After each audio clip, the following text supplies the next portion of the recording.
ठंड में अमीर मायका गरीब ससुराल का नहाना। अरे मेरी गुड़िया रानी, अभी तक सो रही हो? हाँ, जल्दी जल्दी से उठ जाओ, कॉलेज नहीं जाना आज मेरी प्यारी बिटिया को? अब बहुत नींद आ रही है और कितनी ठंड भी हो रही है, आज मेरा कॉलेज जाने का बिल्कुल भी मन नहीं कर रहा। लेकिन बेटा एग्जाम भी तो आने वाले हैं ना, और मेरी गुड़िया रानी को जल्दी से अपनी पढ़ाई पूरी करके मेरा सारा बिजनेस भी तो संभालना है। चलो अब जल्दी से उठ जाओ, आज मैंने तुम्हारा मनपसंद ब्रेकफास्ट बनवाया है। सच्ची पापा, आज आपने मेरे मनपसंद आलू के पराठे बनवाए, लेकिन उठने से पहले मुझे गर्मा गर्म कॉफी चाहिए। तो वहीं रामू उसके लिए कॉफी लेकर आता है। ये लीजिए बिटिया रानी के बोलते ही गर्मा गर्म कॉफी हाजिर है। रामू काका, आप तो बिल्कुल माँ की तरह मेरा ध्यान रखते हो। अगर आप ना होते तो पता नहीं कौन मेरे खाने पीने का इतना ध्यान रखता। देख रहे हो रामू, कैसे मेरी बेटी ने एकदम से पार्टी बदल ली। वैसे ये बात तो है, बिजनेस संभालने के चक्कर में मैं कभी अपनी बेटी को ज्यादा वक्त नहीं दे पाया। सच में रामू, तुमने एक माँ की तरह मेरी बेटी का ध्यान रखा है। अगर आज ममता होती तो वो कितनी खुश होती। पापा, अब दोबारा इमोशनल होने की कोई जरूरत नहीं है। वैसे भी जब आप इमोशनल होते हो तो शहर में पानी भर जाता है और काफी ठंड हो रही है। अच्छा जी, चलो मेरी बेटी ने कह दिया तो मैं इमोशनल नहीं हो रहा। बेटा मुझे आज एक मीटिंग के लिए जाना है, तो मैं जा रहा हूँ और तुम समय से तैयार होकर नाश्ता करके कॉलेज चली जाना। ओके पापा। राजीव अपनी मीटिंग के लिए चला जाता है, तो वहीं रामू काका भी काजल को कॉफी देकर नीचे जाकर घर का काम करने लगते हैं। वहीं काजल अब कॉफी पीकर बिस्तर से उठती है और अपनी अलमारी से कपड़े निकालकर बाथरूम में ले जाती है। कपड़े तो ले लिए, लेकिन मेन चीज तो मैं भूल ही गई। कपड़ों के साथ साथ काजल अब अपने कमरे से एक हीटर भी ले जाकर बाथरूम में रख लेती है और उसे ऑन करके अपने बड़े से बाथटब में गर्म पानी भरती है और अब आराम से गर्म पानी में लेटकर गीजर की गर्म हवा के सामने नहाते हुए अपना फोन चलाने लगती है। ठंडी में तो इसी तरह से नहाने में मजा आता है। अब काजल जल्दी से नहाती है और तैयार होकर नाश्ता करके सीधा अपनी गाड़ी में बैठती है। काजल ने गाड़ी में भी एक छोटा सा हीटर लगा रखा होता है। काजल अब आराम से अपनी गाड़ी चलाते हुए एक फैक्ट्री के बाहर पहुंचती, जहां पर काजल का बॉयफ्रेंड नवीन उसका काफी देर से इंतजार कर रहा था। काजल के आते ही नवीन अब जल्दी से गाड़ी में बैठ जाता है। सॉरी नवीन, रास्ते में बहुत ट्रैफिक था इसीलिए लेट हो गई। तुम्हें मेरी वजह से इतनी देर बाहर ठंड में खड़े रहना पड़ा। अरे कोई बात नहीं काजल, मुझे वैसे भी इतनी ठंड नहीं लगती है, लेकिन तुमने ये गाड़ी में हीटर रखना कब से शुरू कर दिया? मुझे तो काफी ठंड लगती है। जब मैं नहाने जाती हूँ तो हीटर साथ में ले जाती हूँ और गीजर के गर्म पानी से नहाती हूँ। इन ठंडियों में नहाने का असली मजा गर्म पानी से ही है। चलो अब हम एक अच्छे से कैफे चलते हैं, मुझे तो दोबारा से भूख लग गई। काजल नवीन को एक अच्छे कैफे में ले जाती है, जहाँ दोनों अपने पसंद की ढेर सारी चीजें खाते हैं और खाने के बाद जब काजल बिल भरती है तो काजल, कभी कभी तो लगता है कि मैं तुम्हारे लायक ही नहीं हूँ। अब देखो ना, कहाँ तुम शहर की, कहाँ मैं गाँव का। तुम कितने अमीर परिवार से हो और मैं अपने परिवार के साथ गाँव में एक छोटे से घर में रहता हूँ। हमेशा तुम खर्च करती हो और मैं बस देखता रह जाता हूँ। फैक्ट्री में काम करके जितनी कमाई होती है वो सब मुझे गाँव भेजनी पड़ती है। मुझे तो कभी कभी लगता है कि तुम्हारे पापा हमारी शादी के लिए कभी नहीं मानेंगे। लेकिन मेरे पापा मुझे बहुत प्यार करते हैं। हाँ, हो सकता है वो शुरुआत में मना करे, लेकिन जब वो तुमसे मिलेंगे, तुम्हारे साथ रहेंगे, तो मुझसे ज्यादा तुम उन्हें पसंद आने लगोगे। नवीन के इतने गरीब होने के बावजूद भी काजल उसे बेइंतहा प्यार करती थी। तो वहीं काजल के पिता और उसके बिजनेस पार्टनर राजेश की मीटिंग खत्म होती है तो दोनों साथ में लंच करते हैं। राजीव, आज की मीटिंग तो काफी अच्छी चल रही है। मुझे लगा नहीं था कि क्लाइंट मान जाएंगे। अरे वो तो होनी ही थी, प्रेजेंटेशन जो तुम्हारे बेटे ने तैयार की थी। तुम्हारा बेटा सच में काफी होनहार है। हमारे बिजनेस को संभालने का सबसे ज्यादा श्रेय तो उसे ही जाता है। मुझे भी ऐसा ही लगता है। वैसे राजीव, मुझे केतन के बारे में आज तुमसे कुछ बात करनी थी। हम सालों से एक दूसरे के बिजनेस पार्टनर और दोस्त रहे हैं, तो मैं सोच रहा था कि अगर हम बिजनेस पार्टनरशिप और दोस्ती को रिश्तेदारी में बदल ले तो। अरे सच कहूं तो राजेश, ये बात मेरे मन में भी काफी समय से थी, लेकिन तुम क्या कहोगे ये सोचकर मैंने तुझे कभी इस बारे में कहा नहीं। मेरे बेटे की भी पढ़ाई पूरी होने वाली है। शादी के बाद दोनों बच्चे मिलकर बिजनेस संभालेंगे और हम दोनों चलेंगे किसी ट्रिप पर। राजेश अपनी बेटी से बिना कुछ पूछे ही राजेश के बेटे केतन से उसका रिश्ता तय कर देते हैं और ऐसे ही 2-4 दिन गुजर जाते हैं। आज कॉलेज के बाद काजल नवीन को लेकर एक बड़े से मॉल जाती है, जहां वो उसे उसके परिवार वालों के लिए नए गर्म कपड़े दिला रही होती है। तभी उसी मॉल में केतन भी आता है और जब वो नवीन और काजल को एक दूसरे के साथ देखता है तो उसे काफी गुस्सा आता है और अब वो जाकर यही सारी बात अपने पिता और राजीव को बताता है। मुझे काजल से ऐसी उम्मीद नहीं थी। मेरा दिल तो अभी भी कहता है कि उस लड़के ने ही हमारी काजल को फंसाया है, और फंसाएगा भी क्यों नहीं। हमारी काजल इतने बड़े घर से जो है, वो लड़का उसे सिर्फ उसके पैसों के लिए इस्तेमाल कर रहा है। अंकल, लेकिन मैंने उस लड़के के बारे में डिटेल्स निकलवाई है।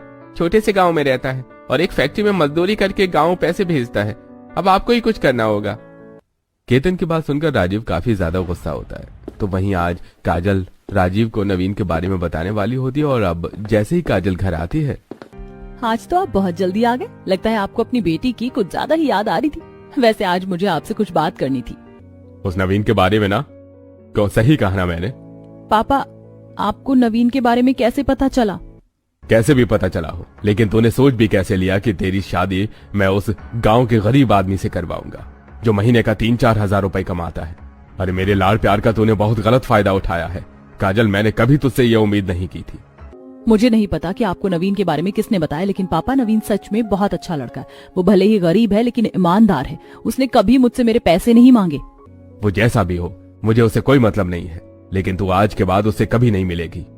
तेरा रिश्ता मैंने राजेश भाई साहब के बेटे केतन से तय कर दिया है, और अगले महीने तेरी और केतन की शादी है। आप मेरे साथ ऐसा कैसे कर सकते हैं? मैं नवीन से बहुत प्यार करती हूँ और मैं उसे छोड़कर किसी और से शादी नहीं करूंगी। अगर तेरी यही जिद है तो मेरी भी एक बात सुन ले। तेरी शादी होगी तो केतन से, और अगर तुझे नवीन से शादी करनी है तो मुझसे तुझे सारे रिश्ते नाते तोड़ने होंगे। या तो बाप या प्यार, फैसला तेरे हाथों में है। काजल राजीव को समझाने की काफी कोशिश करती है, लेकिन राजीव उसकी एक नहीं सुनता, जिसकी वजह से काजल हार कर अब अपने पिता से रिश्ता तोड़कर जाने लगती है। ये देखकर रामू काका, अरे बेटा, ये तू क्या कर रही है? अरे कल के आए हुए लड़के के लिए अपने पिता को छोड़ेगी? काका, पापा मुझसे बहुत प्यार करते हैं और वो हमेशा मेरी भलाई के बारे में सोचेंगे, लेकिन मैं नवीन को नहीं छोड़ सकती। मुझे यकीन है कि पापा एक न एक दिन मुझे जरूर अपना लेंगे। काजल घर छोड़कर सीधा नवीन के पास आ जाती है और उसके साथ मंदिर में शादी कर लेती है। शादी के बाद नवीन अगले दिन ही काजल को लेकर सीधा अपने गांव रामगढ़ चला जाता है, जहां नवीन अपने परिवार से काजल को मिलवाता है और सारी बात उन्हें बताता है।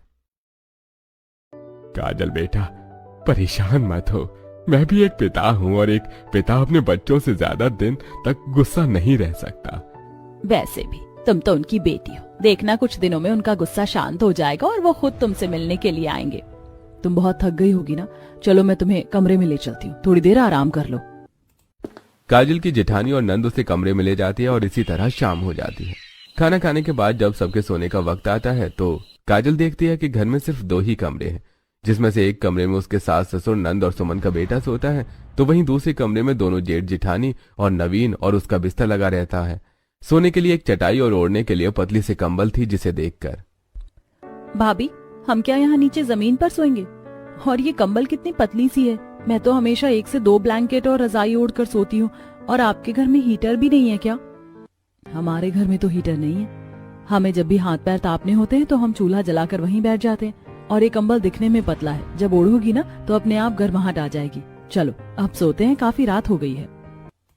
काजल अब जैसे तैसे करके चटाई पर लेट जाती है और कंबल ओढ़ लेती है, लेकिन अब जैसे जैसे रात गुजरती है तो काजल को काफी ठंड लगने लगती है। कितनी ज्यादा ठंड हो रही है, मेरे तो हाथ पैर भी कांपने लग गए हैं। ये लोग कितने आराम से सो रहे हैं। मुझे तो बिना हीटर के नींद ही नहीं आएगी। अब मैं क्या करूं? कुछ कह भी नहीं सकती, वरना यही कहेंगे कि बड़े घर की बेटी है ना, इसीलिए नाटक कर रही है। जैसे तैसे कर काजल रात में सोने की कोशिश करती है, तो वहीं सुबह होते ही अब सभी उठ जाते हैं और सुमन घर के बाहर बने गुसलखाने में काजल को ले जाती है और नल चालू करके पानी की बाल्टी भरने लगती है। ये देखकर काजल, भाभी, ये बाल्टी में ठंडा पानी क्यों भर रही हो? गीजर तो चला लो। काजल, हमारे घर में गीजर नहीं है और ये ठंडा पानी थोड़ी ना है। सुबह सुबह नल से ताजा और गर्म पानी आता है, छूकर देखो। काजल जब बाल्टी में हाथ डालती है तो ठंड के मारे कांपने लगती है। ये देखकर सुमन, ठीक ठाक पानी तो है, इतना ठंडा भी नहीं है। तुम तो हाथ डालते ही कपकपाने लगी। ऐसे तुम बर्तन, कपड़े, पोछा, घर का ये सब काम कैसे करोगी? भाभी, आपके घर में गीजर भी नहीं है और सारे घर के काम इस ठंडे पानी से करने होंगे? ना बाबा ना, मुझसे नहीं होगा। आपके घर में चूल्हा है ना, मैं चूल्हे पर ही पानी गर्म कर लेती हूँ। गर्म पानी से नहाने की वजह से शरीर में काफी आलस आता है। तुम्हें पता है, गांव में हर कोई नल के पानी से ही नहाता है। सुबह सुबह पानी ज्यादा ठंडा नहीं होता और इस पानी से नहाने की वजह से शरीर में फुर्ती रहती है और जरा भी आलस नहीं आता। मैं गर्म पानी से ही नहाऊंगी, वरना रहने दो। अगर मैंने एक मग भी ये ठंडा पानी अपने शरीर पर डाल लिया ना तो यही मेरी कुल्फी जम जाएगी।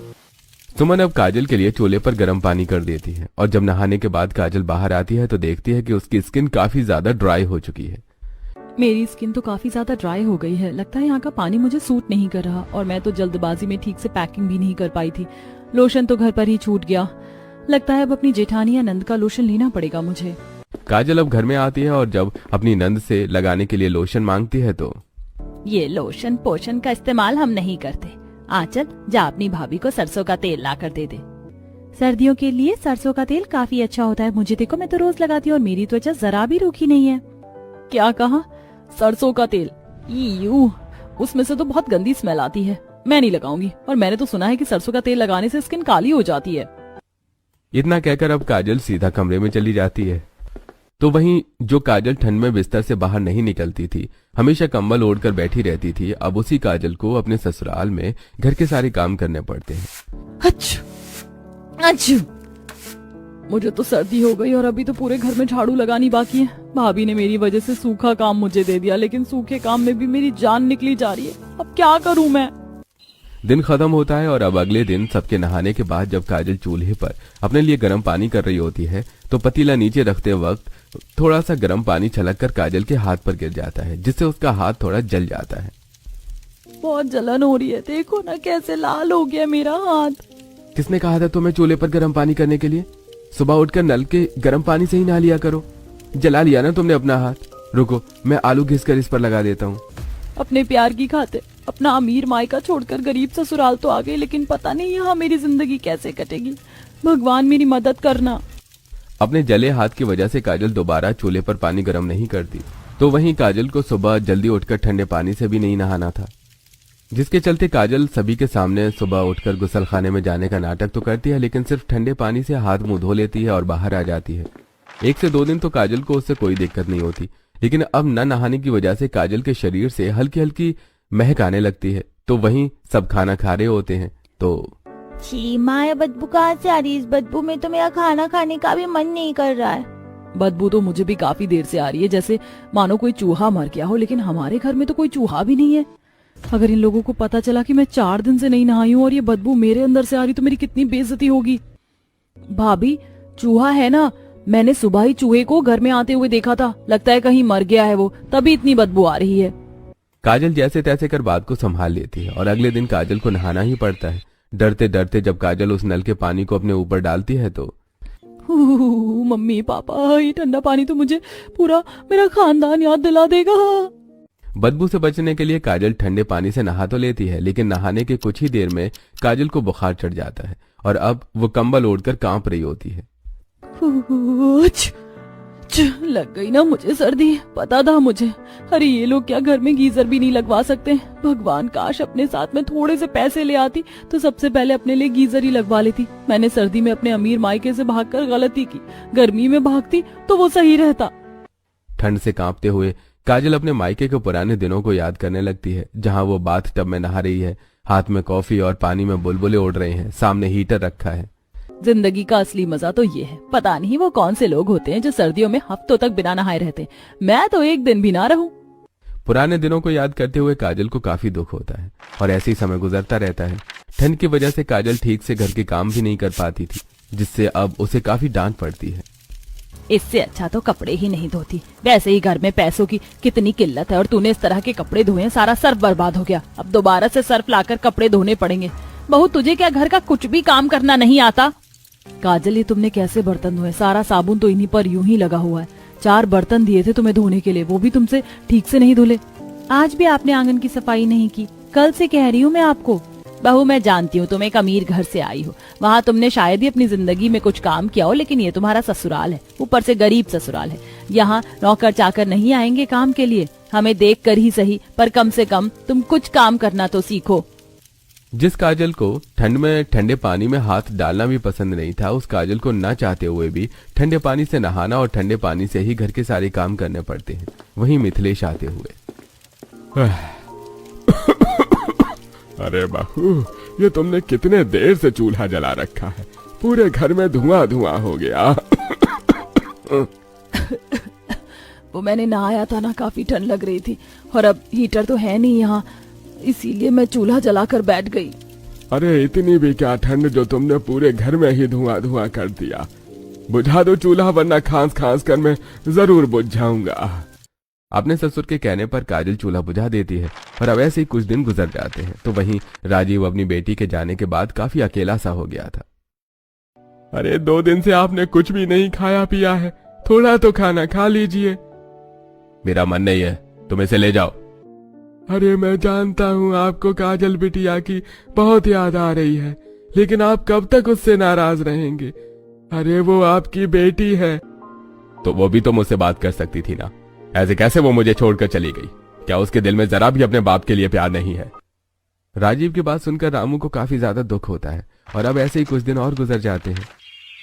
आज काफी दिनों के बाद कितनी अच्छी धूप निकली है ना। मैं तो सोच रही हूँ नीचे से चाय बना कर ले आती हूँ, सब मजे से चाय पियेंगे, वो भी मूंगफली खाते हुए। पता नहीं, मुझे तो यहाँ पर भी ठंड लग रही है, धूप के साथ साथ कितनी तेज हवाएं चल रही हैं। सरिता बहन, ये शहर से किस चूई मुई को उठा कर ले आई हो तुम?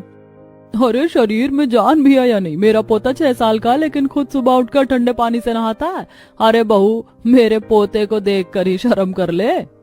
मनोरमा की बात सुनकर काजल को काफी ज्यादा बुरा लगता है। तो वहीं रोज काजल को ठंडा पानी से नहाता और इतना स्ट्रगल करता देखकर नवीन को काफी दुख होता है। मुझे माफ कर देना, मैं चाहकर भी तुम्हारे लिए कुछ नहीं कर पा रहा हूँ। तुमने मेरे लिए अपने ऐशो आराम की जिंदगी छोड़ दी और एक मैं हूँ जो तुम्हें कुछ नहीं दे पा रहा हूँ। तुम्हारे पिता की डर की वजह से मैं वापस शहर जाकर नौकरी भी नहीं कर सकता और यहाँ गांव में ज्यादा तनख्वाह वाला कुछ भी काम नहीं है। मैं जानती हूँ नवीन, लेकिन तुम परेशान मत हो, सब ठीक हो जाएगा। मैं तुम्हें इस तरह दुखी नहीं देख सकती। अपने पति को दुखी देखकर काजल उसे समझाने की कोशिश करती है। तो वहीं खुद भी हर दिन काजल ठंड से लड़कर ठंडे पानी से नहाना और घर का कामकाज करना भी शुरू कर देती है। लेकिन हर दिन काजल से कुछ न कुछ गलती हो जाया करती थी, जिससे हमेशा काजल को अपनी सास से काफी डांट सुनने को मिलती है। बहू, अगर इतनी ही नाजुक बनकर रहना है ना तो अपने मायके चली जाओ। ना काम होता है ना नहाने, 3 दिन में एक बार नहाती हो तुम, और उसमें भी बिल्कुल छुई मुई बनकर बैठ जाती हो। इस तरह घर गृहस्थी नहीं चलती। काजल सबकी बात समझती है, लेकिन घर में उसे कोई नहीं समझ रहा था, जिससे उसे काफी दुख होता है। और अब ऐसे ही कुछ दिन और गुजर जाते हैं। सुमन काजल के साथ आंगन में पानी भरने के लिए गई होती है। तभी सुमन देखती है कि उनके आंगन में लगे नल से बिल्कुल भी पानी नहीं आ रहा है। लगता है फिर से ये नल खराब हो गया है। कुछ दिन पहले ही तो ठीक करवाया था। मतलब भाभी, अब हम घर का कुछ काम नहीं कर पाएंगे। इन कुछ दिनों में कुछ तो अच्छा हुआ। आज ना ही मुझे ठंडे पानी से घर का काम करना पड़ेगा और ना ही नहाना पड़ेगा। ऐसी कोई बात नहीं है, नल खराब हो गया है तो क्या हुआ, कुएं का पानी तो है, उसका इस्तेमाल कर लेंगे। सुमन काजल को अब गांव में बने हुए कुएं के पास ले जाती है, जहां ढेर सारी औरतें कुएं के बगल बगल में साड़ियों से पर्दे बांधकर कुएं के ठंडे पानी से नहा रही होती हैं। ये देखकर काजल, हे भगवान, भाभी, इन लोगों का शरीर चमड़े का बना है या लोहे का? कितनी ठंडी ठंडी हवाएं चल रही हैं और ये कैसे कुएं के ठंडे पानी से नहा रही हैं? वो क्या है ना काजल, हम तुम्हारी तरह शहर की नाजुक कलियां नहीं है, हम तो इससे भी ठंडे पानी से नहा सकते हैं। शहर की लड़कियां नाजुक कलियां होती हैं, ये तो सिर्फ सुना ही था, लेकिन तुम्हें देखकर आज यकीन भी हो गया। जाओ जाओ, गर्म पानी करके नहाओ, कहीं बेचारी बच्ची को ठंड लग गई तो। ज्यादा बोलने की कोई जरूरत नहीं है, मैं भी इस कुएं के पानी से नहा सकती हूँ, समझी तुम? काजल भी उन औरतों के साथ कुएं के ठंडे पानी से नहाने के लिए बैठ जाती है। तो वहीं सुमन काजल को काफी रोकने की कोशिश करती है, लेकिन काजल नहीं रुकती। और जैसे ही काजल कुएं का ठंडा पानी अपने शरीर पर डालती है तो एकदम से उसका शरीर सुन्न पड़ जाता है और वो बिल्कुल बर्फ की तरह जम जाती है। ये देखकर, ये तो बिल्कुल बर्फ की तरह जम कर बैठ गई है कुछ बोल ही नहीं रही। अरे काजल, कुछ तो बोलो, निकल गई ना सारी हेकड़ी। अब समझ आया कि मैं तुम्हें क्यों रोक रही थी। हे भगवान, इसका शरीर तो बिल्कुल ठंडा पड़ गया है। सुमन अब जल्दी से काजल को पहनने के लिए कपड़े देती है और उसे घर ले जाती है और चूल्हा जलाकर आग के पास काजल को बिठा देती है, जिससे कुछ देर में अब काजल नॉर्मल होती है। समय बीतने के साथ साथ अब ठंड भी काफी ज्यादा बढ़ चुकी थी, जिससे अब वो ठंडे पानी से बचने के लिए हफ्ते में एक बार नहाना शुरू कर देती है। ये लो, आज मंदिर के बाहर भंडारे में ढेर सारे लड्डू बट रहे थे तो मैं तुम लोगों के लिए भी ले आई। प्रसाद है, हाथ धोकर खाना। वाओ, बूंदी के लड्डू, माँ जी ये तो मेरे फेवरेट है, मैं तो पूरे 2 लूंगी। 2 नहीं तो 4 ले लो, लेकिन पहले जाकर नहा ले। कितनी गंदी बदबू आ रही है तेरे अंदर से, बिना नहाए प्रसाद नहीं खाते, इतना भी नहीं पता? सरिता की बात सुनकर 6 साल का राजू काजल पर हंसने लगता है, जिससे उसे काफी ज्यादा शर्मिंदगी महसूस होती है। तो वहीं सरिता भी रोज रोज अपनी बहू को बोल को तंग आ चुकी थी। इसलिए पड़ोस में रहने वाली कोमल से रॉड मांगकर अपनी बहू काजल को लाकर देती है। कोमल की रॉड लेकर आई हूँ, वो भी तेरी छुई मुई है, ठंडे पानी से नहाती नहीं है। नहाने से पहले पानी गर्म कर लेना। अब तो रोज नहा लिया करेगी ना, पैसे जोड़कर तेरे लिए भी एक रॉड ले आऊंगी मैं, समझी? काजल काफी ज्यादा खुश होती है और अब पानी में रॉड लगाकर काजल घर के काम करने लग जाती है। और गलती से काजल पानी में रॉड को यूं ही लगा छोड़ देती है। काफी देर तक जब रॉड जलता ही रहता है तो अचानक से रॉड फट जाता है। ये देखकर सरिता, इतनी मुश्किल से उसने रॉड दी थी और वो भी तूने फूंक दी। गलती करी तुझ पर रहम करके, रोज ठंडे पानी से नहाती थी ना, वही सही रहता। रोज रोज अपनी सास से ताने सुनकर अब काजल काफी ज्यादा परेशान हो चुकी थी। इसीलिए अब काजल, बस अब बहुत हुआ। रोज रोज माँ जी के ताने और बेइज्जती से परेशान हो चुकी हूँ। अब चाहे दुनिया इधर से उधर हो जाए, लेकिन अब मैं रोज ठंडे पानी से ही नहाऊंगी, उसी से ही काम करूंगी। काजल सुबह जल्दी उठती है और नल के हल्के गर्म ताजे ठंडे पानी से नहाना शुरू कर देती है। शुरुआत में तो काजल को कभी बुखार कभी सर्दी हो जाती, लेकिन अब धीरे धीरे काजल को अपने परिवार वालों की तरह ठंडे पानी से नहाने की आदत पड़ चुकी थी। क्या बात है काजल, आजकल तुम बिना बोले ही रोज सुबह ठंडे पानी से उठकर नहा रही हो, और अब तो तुमने आलस करना भी छोड़ दिया है। क्या करूं भाभी, अब सारी जिंदगी ऐसे ही गुजारनी है तो आदत तो डालनी ही थी ना। ऐसे ही कुछ दिन और गुजर जाते हैं। काजल आज फिर से अपनी जेठानी के साथ कुएं पर पानी भरने के लिए गई होती है। तो वहीं उसी गांव में आज रामू अपने किसी रिश्तेदार से मिलने के लिए आया होता है। और जब रामू कुएं के पास से गुजरते हुए काजल को इस तरह कुएं से पानी भरता देखता है तो उसे काफी हैरानी होती है। अरे ये तो काजल बिटिया है, हे भगवान, इसकी कैसी हालत हो गई है।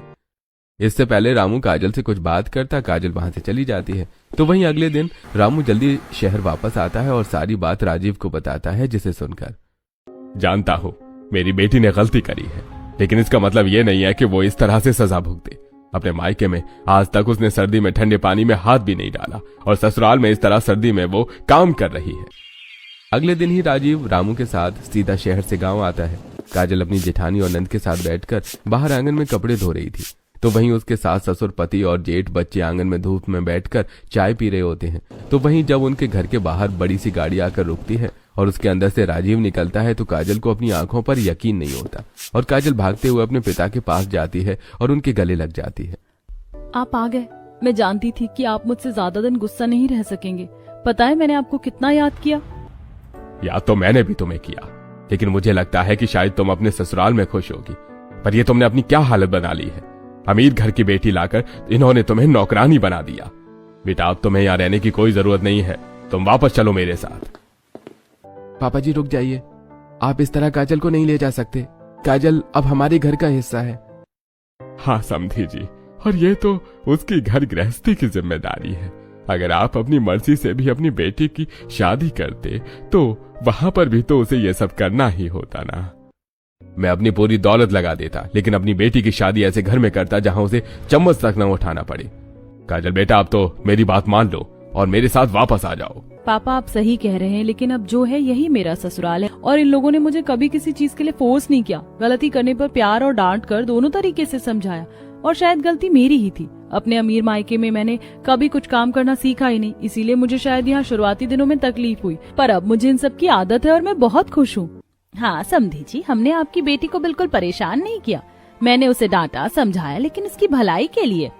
सभी घर वालों और अपनी बेटी की बात सुनकर अब राजीव का गुस्सा थोड़ा शांत होता है। वो वहीं अपनी बेटी को इतने समय के बाद देखकर राजीव की आंखें भर आती हैं। बेटा अब और तुम्हारे बिना नहीं रहा जाता, तुम वापस आ जाओ। तुम्हारे ससुराल वाले और मैं, हम सब एक साथ रहेंगे। मैं आपकी भावनाओं को समझती हूँ, लेकिन ये पॉसिबल नहीं है। मैं उनके साथ यहीं बहुत खुश हूँ। फिर तुम अपना बिजनेस ही संभाल लो अपने पति की मदद लेकर, इसमें तो कोई दिक्कत नहीं है ना। अरे समधी जी, हमें इसकी कोई जरूरत नहीं है, रूखी सूखी खाकर भी हम बहुत खुश हैं। हाँ पापा जी, और अब तो आपने हमें अपना ही लिया है, तो मैं शहर में जाकर आराम से कोई छोटी मोटी नौकरी कर लूंगा और जल्दी ही काजल को एक अच्छी जिंदगी दूंगा। मैं अब आप लोगों पर कोई एहसान नहीं कर रहा। ये बात सच है कि जो मेरी प्रॉपर्टी और बिजनेस है उसे अब काजल को ही संभालना है। काजल मेरी बात मानो और शहर आकर तुम बिजनेस संभालो और उसमें नवीन की भी मदद लेना। इससे तुम्हारे ससुराल वालों के लिए ये कोई एहसान नहीं होगा। लेकिन पापा, तुम तो जानती हो ना कि मेरे जाने के बाद सब तुम्हें संभालना है, तो क्यों नहीं समझ रही हो तुम मेरी बात को। काजल अब अपने पिता की बात को समझती है, नवीन के साथ अपना बिजनेस संभालने लगती है। नवीन की मेहनत से उसे जो भी प्रॉफिट होता वो उससे अपने घर के हालातों को ठीक करता है। तो वहीं अब काजल भी अच्छे से अपना बिजनेस संभालती है और अब समय बीतने के साथ साथ काजल के ससुराल वालों की हालत भी ठीक होने लगती है। तो वहीं अब राजीव भी अपनी बेटी को अपने सामने देखकर काफी खुश रहता है।